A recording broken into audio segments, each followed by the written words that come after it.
Hello students, आज की class में हम लोग ऊंचाई एवं दूरी यानी हाइट एंड डिस्टेंस के बारे में देखेंगे। देखिए, नाम से ही आपको पता चल रहा है, यहाँ पे हम लोग ऊंचाई की बात करेंगे, दूरी की बात करेंगे। जैसे मान लीजिए आपका कोई एक टावर है, इस टावर की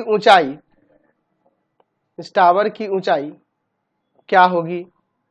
इस टावर के पाद बिंदु से कोई यहाँ व्यक्ति खड़ा है, वो इसके शिखर को देख रहा है, तो इसकी यहां से दूरी क्या होगी?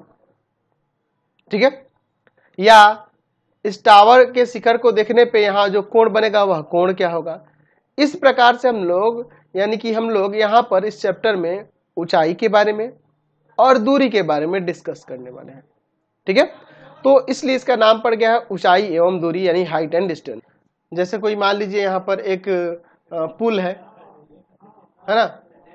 पुल के शिखर से, यहाँ पे पुल के शिखर पे यहाँ पे है हम लोग, और वहां से ये नदी है, नदी में कोई नाव है, यहाँ पर इस नाव को देख रहे हैं, ये नाव को देख रहे हैं। मान लीजिए यहाँ कोई नाव है, नाव को देख रहे हैं, तो यह नाव जो है इस पुल के निचले स्तर से कितनी दूरी पे है, या इसको देख रहे हैं तो यहाँ पर कोण कितना बन रहा है। ठीक है ना जी, ये सारी चीजें हम लोग इस चैप्टर में चर्चा करने वाले हैं। यानी कि हम लोग यहाँ पे हाइट एंड डिस्टेंस के बारे में चर्चा करेंगे। किसी भवन की ऊंचाई, किसी पेड़ की ऊंचाई, किसी खंबे की ऊंचाई, खंबे की पाद से किसी व्यक्ति की दूरी, ये सारी चीजें हम लोग इस चैप्टर में चर्चा करने वाले हैं, इस टॉपिक में चर्चा करने वाले हैं। उससे पहले हम लोग यहाँ पर कुछ चीजों के बारे में थोड़ा डिस्कस कर लेते हैं। कुछ परिभाषाएं हैं जिनको समझना जरूरी है। ये जो आप सतह देख रहे हैं, ये जो समतल देख रहे हैं, है ना, जैसे जिसमें आप ये वीडियो देख रहे हैं, सतह को हम लोग मान लेते हैं कि ये एक तल है। ठीक है, और यह तल पृथ्वी तल के समांतर हम लोग मानते हैं। तो पृथ्वी तल के अगर कोई समांतर तल होगा ना, उसको क्षैतिज तल कहते हैं। क्या कहते हैं जी? क्षैतिज तल, यानी कि हॉरिजॉन्टल प्लेन। हॉरिजॉन्टल प्लेन, तो हम लोग इसकी परिभाषा चाहे तो ऐसे दे सकते हैं कि पृथ्वी तल के समांतर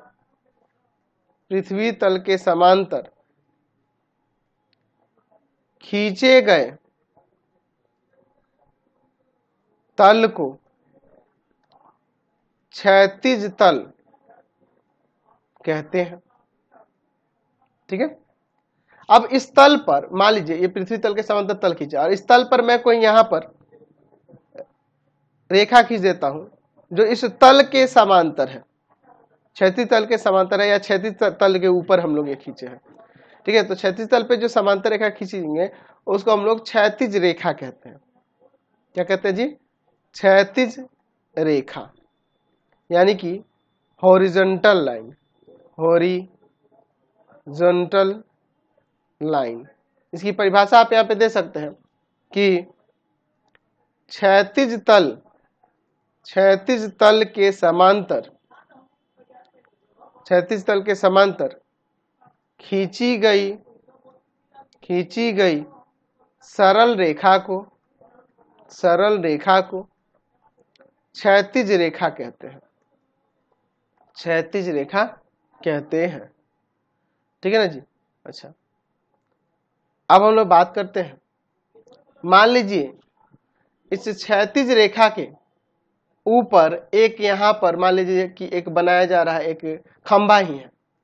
तो जाहिर सी बात है कि कोई भी खंभा देखते हैं ना, पृथ्वी तल पे मान लीजिए कोई खंभा लगा है, कोई बिल्डिंग बनाया चाहे कुछ भी, तो एकदम उस पर लंबवत बनाया जाता है, तल पर लंबवत बनाया जाता है। ठीक है ना जी। तो क्षैतिज तल के क्षैतिज रेखा के ऊपर ये लंबवत है।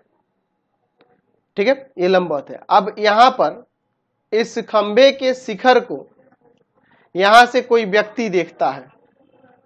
कहां से? इस बिंदु से वो क्या कर रहा है जी? इसके खंभे के शिखर को देख रहा है। तो एक्चुअल में ये जो रेखा होगी ना, इसको हम लोग दृष्टि रेखा कहेंगे। क्या कहेंगे जी? दृष्टि रेखा।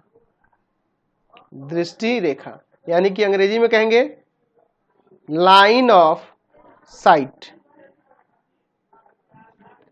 इसकी परिभाषा देख लेते हैं। दृष्टि रेखा क्या होता है? Line of site. ठीक है, तो हम लोग यहाँ पे कह सकते हैं कि किसी दर्शक की आंख, किसी दर्शक की आंख और देखी जाने वाली वस्तु को मिलाने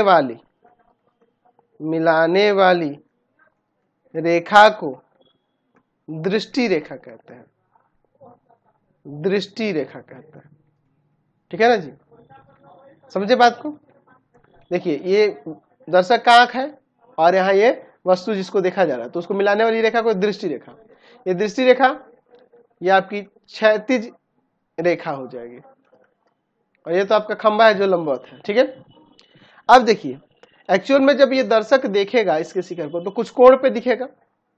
तो इस कोण को हम लोग, अगर नीचे से ऊपर की ओर देख रहा है, नीचे से ऊपर की ओर देख रहा है, तो इस कोण को हम लोग उन्नयन कोण कहते हैं। क्या कहते हैं जी? उन्नयन कोण कहते हैं।